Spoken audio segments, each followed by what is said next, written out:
अब मैं एक दूसरा ऑल्टरनेटिव मेथड बताता हूं। इस दूसरे ऑल्टरनेटिव मेथड को भी जरा ध्यान से देखेंगे। This is an array of particles.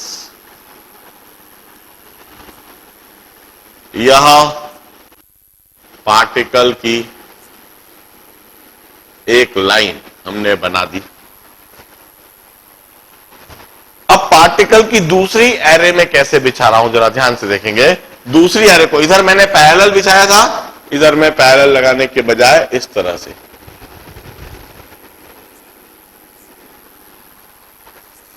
This is a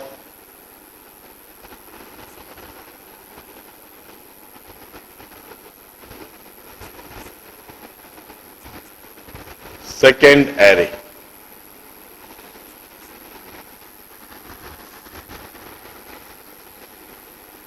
Or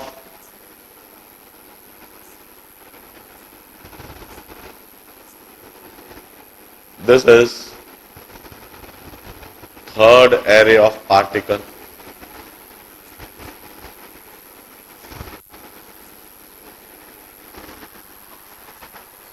And this is the fourth array of particle.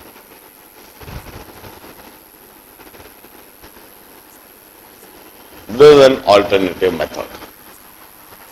पहले दोनों पार्टिकल की वॉइड में इस तरह से।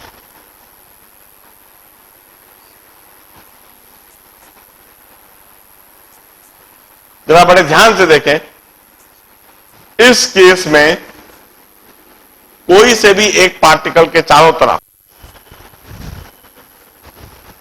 6 पार्टिकल्स हैं जो उसे टच कर रहे हैं। इधर कोई से भी एक पार्टिकल को 4 पार्टिकल टच करते थे।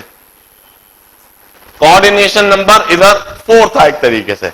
इधर कोई सा भी एक पार्टिकल देखेंगे तो उसे 6 पार्टिकल्स आपको टच करते हुए दिखेंगे, और उन 6 टचिंग पार्टिकल्स को यदि हम जोड़ दें तो वहां पर एक रेगुलर हेक्सागन बन जाएगा। एक रेगुलर हेक्सागन आपको बनता हुआ दिखेगा। कोई से भी एक पार्टिकल से 6 टच पार्टिकल्स टच कर रहे हैं, और उन 6 पार्टिकल्स को यदि हम जोड़ दें तो वहां एक रेगुलर हेक्सागन बनेगा। This would be called 2-dimensional hexagonal arrangement.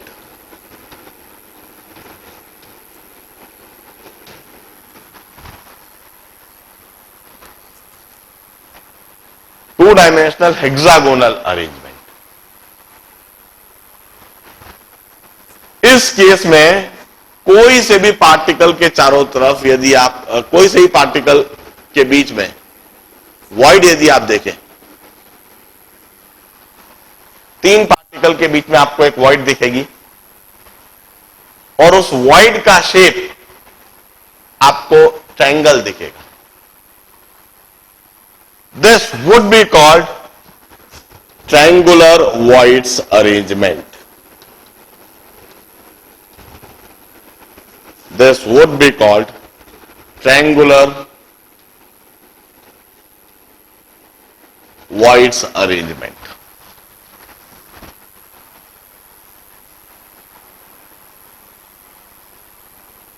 यह भी एक बड़ा सिस्टमैटिक और ऑर्गेनाइज्ड अरेंजमेंट है। इसमें यदि अब हम देखें कि कितने पार्टिकल हैं और कितनी वॉइड है, इधर एडजॉइनिंग पार्टिकल हमेशा एक ट्रायंगुलर शेप बनाते हुए दिखेंगे। देखिए,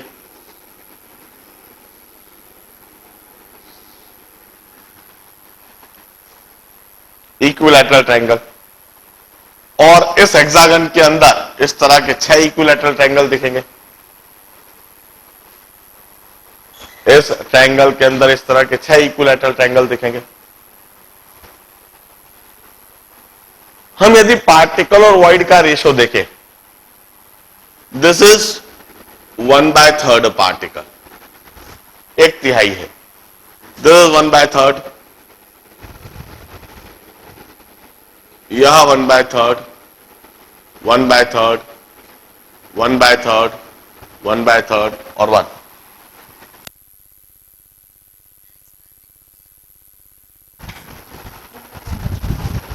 We have got one particle plus one particle plus one particle.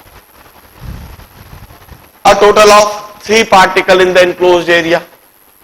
And the number of void is 1, 2, 3, 4, 5, 6. We have got 6 void. 3 particles and 6 void.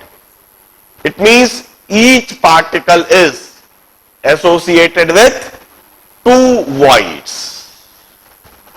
In this case,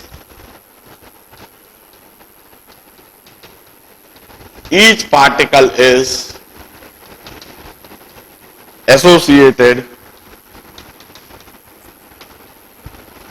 with 2 voids.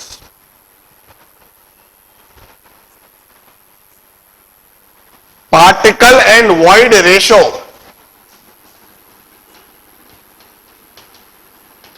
Particle and void ratio is 1:2.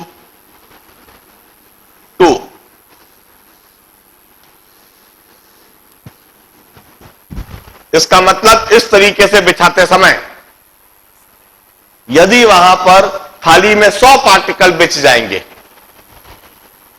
तो वहां पर कुल मिला के 200 void आपको बनी हुई दिखेगी.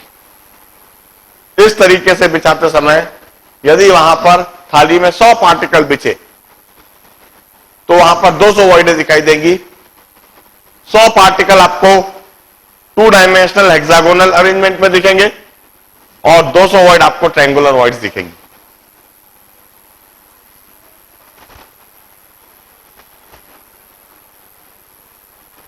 पार्टिकल और वॉइड का रेशियो हमेशा 1:2 का होगा.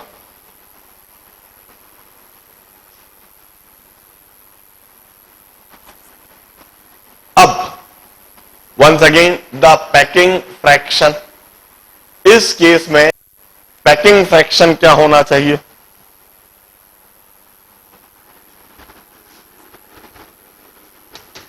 Let's try to calculate packing fraction.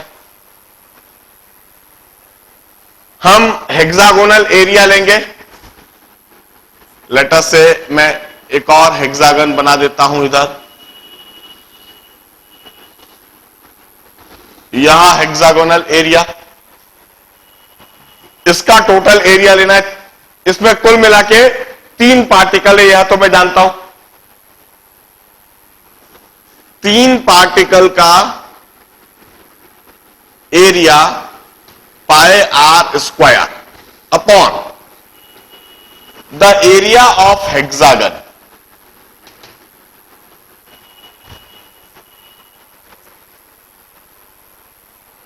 Area of hexagon would be 6 times the area of this equilateral triangle.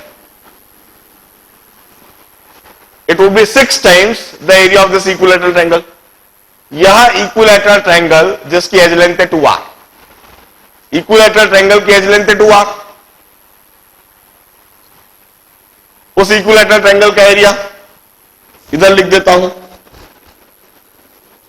Area of triangle is half base into height. Height is this. It's 2r cos 30. 2r cos 30. 2r into root 3/2. Area of equilateral triangle is r square root 3. So area of hexagon is 6 times area of triangle. 6 root 3 r square. So let's calculate packing fraction. packing fraction is 3 pi r square by 6 root 3 r square.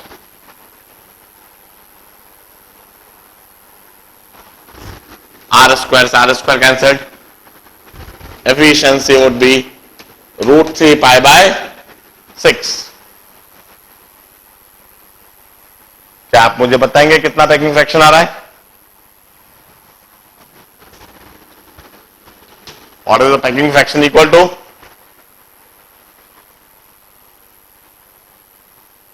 Root 3 pi by 6.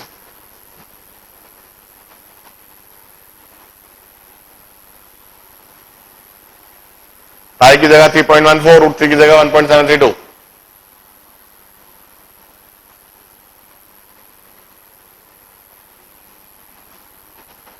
It's nearly 0.9 or 90%. About 90%. Greater than.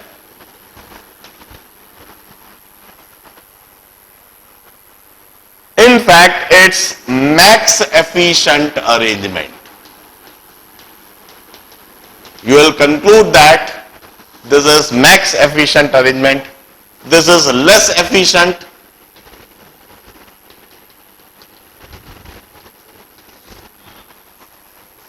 Two dimensional squared arrangement हमेशा less efficient होता है.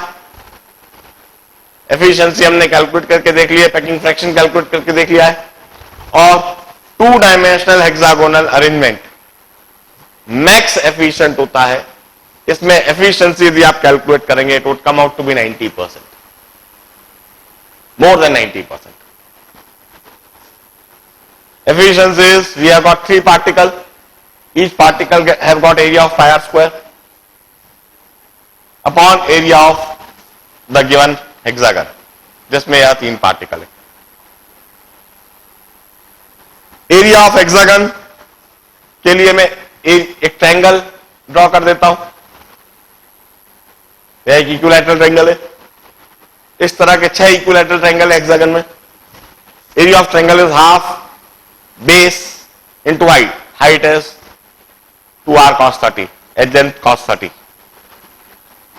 2 से 2 cancelled, here 2 से 2 cancelled, r square root 3. Area of hexagon is 6 times area of triangle, 6 times root 3 r square. मैंने efficiency में area substitute कर दिया 3 pi r square upon area जो मैंने कैलकुलेट करा है. r स्क्वायर से r स्क्वायर कैंसिल्ड, एक root 3 cancelled, root 3 pi by 6. Root 3 की जगह रख दो 1.732, पाई की जगह 3.14. मल्टीप्लाई करो, 6 से डिवाइड करो, you will find efficiency greater than 90%. In fact, this is max efficient arrangement while this is less efficient arrangement. अब यदि मैं आपको एक थाली दूं और ढेर सारे मार्बल्स दे दूं और मैं कहूं कि अभी इस थाली में आप अधिक से अधिक मार्बल्स को जमा दीजिए, जितने अधिक से अधिक मार्बल्स, जितने अधिक से अधिक कंचे इस थाली में जम सकते हैं भर दीजिए, जमा दीजिए. आप किस तरीके से जमाएंगे? स्क्वायर्ड अरेंजमेंट तरीके से, 2 डायमेंशनल स्क्वायर्ड अरेंजमेंट तरीके से, या 2 डायमेंशनल हेक्सागोनल अरेंजमेंट के तरीके से? आप किसी भी तरह से जमाने की कोशिश मत कीजिए. आप एक एक मार्बल को जमाने की कोशिश मत कीजिए, कोई आवश्यकता नहीं. आप तो सिर्फ उसमें सारे मार्बल्स को कूट दीजिए और फिर इस तरह से हिलाइए. जहां जहां जगह होगी वो अपने आप जगह बन जाएगी. आप मार्बल डालते जाइए, उसको तब तक शेक करते जाइए, तब तक हिलाइए जब तक उसमें जगह बनती रहती है, जब तक उसमें मार्बल जाते रहते. It's a spontaneous phenomena. आपको करने की आवश्यकता नहीं है, ये अपने आप होता है. आपको एक एक मार्बल जमाने की आवश्यकता नहीं पड़ेगी. आप तो सिर्फ इस तरह से शेक कीजिए, अपने आप कहीं ना कहीं जगह बनती जाएगी. आप मार्बल डालते जाइए. एक ऐसी सिचुएशन आ जाएगी उसके बाद आप बिल्कुल भी उसमें कोई जगह नहीं बना पाएंगे। कितना भी शेक कर लें आप, वहां पर बिल्कुल टाइट पैकिंग हो गया है, मार्बल हिलना भी बंद कर देंगे। जितने अधिक से अधिक मार्बल जा सकते हैं, जा चुके हैं, उसके बाद आप एक भी मार्बल नहीं डाल पाएंगे। This is max efficient arrangement. अपने आप यह एक मैक्स एफिशिएंट अरेंजमेंट हो चुका है। अब इस मैक्स एफिशिएंट अरेंजमेंट को आप बस ध्यान से देख लीजिए। देखिए वहां पर इस तरह का अरेंजमेंट दिख रहा है ऐसा। You will observe 2 dimensional hexagonal arrangement of the particles. वहां पर थाली में आप पार्टिकल्स का 2 डायमेंशनल हेक्सागोनल अरेंजमेंट देखेंगे। वहां पर हर एक मार्बल के चारों तरफ आप 6 मार्बल्स टच होते हुए देखेंगे। उन 6 मार्बल्स को यदि आप सेंटर्स को ज्वाइन करके इमेजिन करें तो आपको रेगुलर हेक्सागन शेप दिखाई देगा। 3 मार्बल्स के बीच में आपको वहां पर एम्प्टी स्पेस दिखाई देगी, वॉइड दिखाई देगी। वॉइड का शेप आपको हमेशा ट्रायंगुलर शेप दिखाई देगा। आप चाहे तो वहां मार्बल्स की और वॉइड की गिनती कर लीजिए। यदि वहां पर 100 मार्बल्स आप गिनेंगे तो वहां पर कुल मिला के 200 सुराखे गिनेंगे, 200 वॉइड्स गिनेंगे, 200 ऐसी वॉइड दिखेंगी जिनके थ्रू आपको थाली का तला दिखाई देगा। पार्टिकल एंड वॉइड रेशो वहां पर 1:2 हमेशा दिखाई देगा। एंड यू विल ऑब्जर्व जो भी कुछ थाली का एरिया है उस एरिया का 90% से अधिक एरिया मार्बल्स ने ऑक्यूपाई कर रखा है और 10% से भी कम में वहां पर थाली का तला दिख रहा है, बॉटम दिख रहा है, वॉइड्स तो 10% से भी कम। This is 2 dimensional hexagonal arrangement. That's about closed packing in 2 dimension.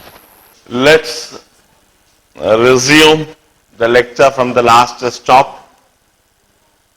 Yesterday I was explaining you closed packing. The concept of closed packing मैं समझा रहा था और closed packing in 2 dimension मैंने समझा दिया था। मैं यह बता रहा था कि क्लोज पैकिंग का मतलब होता है organised arrangement, a systematic, a disciplined arrangement. And close packing in 2 dimension का मतलब होता है कि एक प्लेन में we are given a plane, एक थाली दी गई है और हमको आइडेंटिकल मार्बल्स दे दिए गए हैं, आइडेंटिकल अंटियां, कंचे जिससे हम खेलते हैं। रेडियस बिल्कुल बराबर है इन सभी का और ऐसे आइडेंटिकल मार्बल्स को हमें उस थाली में जमाने के लिए कहा गया है। हमें कहा गया है कि जो जमाने का तरीका हो वह डिसिप्लिन्ड हो, वह ऑर्गेनाइज्ड हो। हमने 2 तरीके देखे। हमने कहा एक तो 2 डायमेंशनल स्क्वायर्ड अरेंजमेंट। इस केस में हम जब एक स्मॉलेस्ट यूनिट देखते हैं, सिमिलर ग्रुप, जिसको हम बार बार रिपीट करें तो पूरा का पूरा ज्योमेट्री दिखने लगेगी, that always have got square shape. We also call it 2 dimensional squared arrangement और we also call it squared void arrangement.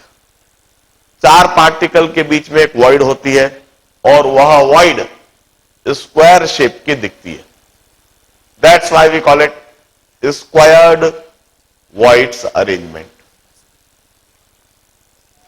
इस केस में हमने यह देखा कि पार्टिकल और वॉइड का रेशो 1:1 है। मतलब थाली में इस तरीके से यदि आपने 100 पार्टिकल बिछाए हैं तो वहां पर 100 वॉइड दिखाई देंगी, 100 सुराखें दिखाई देंगी, जिसके थ्रू आप वेसल का बॉटम, जो थाली का तला है, वह देख सकोगे। और हमने इसका पैकिंग फ्रैक्शन कैलकुलेट करा था, कुछ 78% पैकिंग फ्रैक्शन आया। मतलब थाली का जो दिया गया एरिया था उस एरिया का 78% तो पार्टिकल्स ने ऑक्यूपाई कर लिया और रिमेनिंग 22% वहां पर वॉइड एरिया दिख रहा है, जिसके थ्रू आपको थाली का तला दिख रहा है। मतलब जो थाली का तला है उसका 22% एरिया आपको दिखेगा और 78% एरिया उसका पार्टिकल्स ऑक्यूपाई करके रखेंगे। मैंने यह भी बताया था इट्स लेस एफिशिएंट, ये जो आपने जिस तरीके से पार्टिकल को जमाया है, इसकी एफिशिएंसी कोई बहुत ज्यादा नहीं है, कोई बहुत अच्छी नहीं है। This is less efficient arrangement. फिर मैंने एक दूसरे तरह का अरेंजमेंट बताया था, 2 dimensional squared, 2 dimensional hexagonal arrangement. इसमें कोई सा भी एक पार्टिकल के चारों तरफ 6 पार्टिकल होते हैं। उसी थाली में वही मार्बल्स, वही अंटियों को जमाया, हल्का से जमाने का तरीका में फर्क करा। Once again a disciplined organised arrangement. इस केस में एक एक पार्टिकल के चारों तरफ आपको 6 पार्टिकल उससे टच करते हुए दिखेंगे। उसके प्लेन पर उसका कोऑर्डिनेशन नंबर 6 दिखेगा, क्योंकि वो 6 पार्टिकल से टच कर रहा है। और उन टचिंग 6 पार्टिकल्स को यदि हम मिला दें तो वहां पर एक हेक्सागन, एक रेगुलर हेक्सागन बनता हुआ दिखेगा। इसीलिए हमने इसे कहा 2 डायमेंशनल हेक्सागोनल अरेंजमेंट।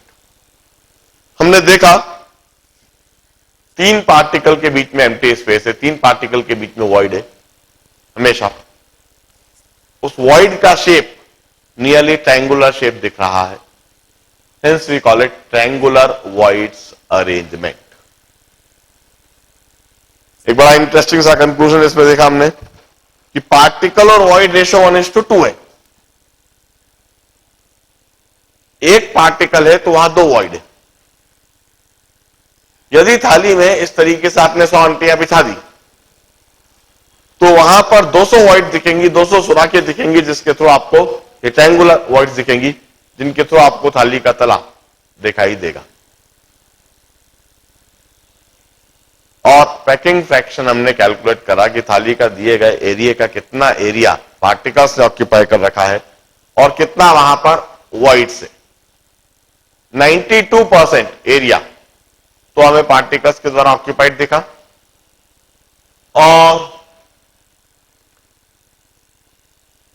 8% वहां पर एम्प्टी स्पेस है, वॉइड स्पेस है। यह बात हमने कल के दिन समझी थी। मैं एग्जैक्टली यहीं से उस लेक्चर